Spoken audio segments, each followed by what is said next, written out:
John Wick's exciting to me. I think that's this kind of combination of this awesome world building, this kind of almost kind of dark fantasy conspiracy stuff with obviously this incredible fight choreography and the amazing action work that's being done in those movies.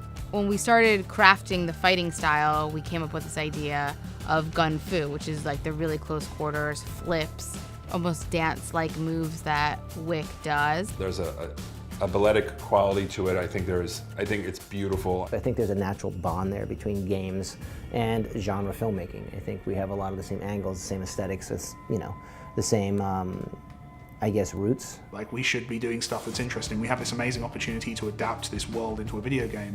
So when the boys came and said they wanted to do a strategic game with John Wick, we thought that was very interesting. Like, could they take what we thought was pretty cool and tactical about the character and have a video game audience being immersed in the same mindset as our actual character? The first pitch was awesome. He sort of nailed exactly what we were thinking we would want to do with a video game for Wick. But also Mike and the team are such true hardcore John Wick fans. It's almost as if Mike was with us on that first John Wick when we were choreographing the action scenes. Out of that, you have to remember that in most games, you're very omniscient.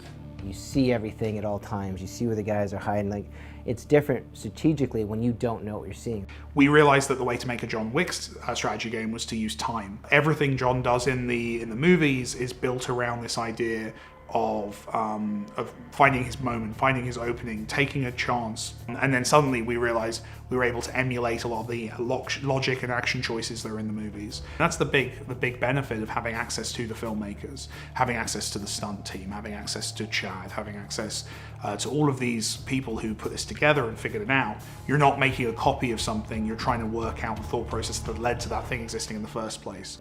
A lot of times in movies you don't see people reload, you don't see them run out of bullets. We're like, well, we're not going to cut. We're just going to show the actor actually reload his gun. We're going to work that into the choreography, and we're just going to, do it how actual operators do in the field. I think Chad ultimately kind of had the most impact on the design of the game with things like John can't see around corners, which led us to kind of exploring fog of war in the context of this game. How the timing and rhythm works with the stunt team and figuring out, okay, the way they pace a reload and where they place that in a fight. And they kind of cracked it.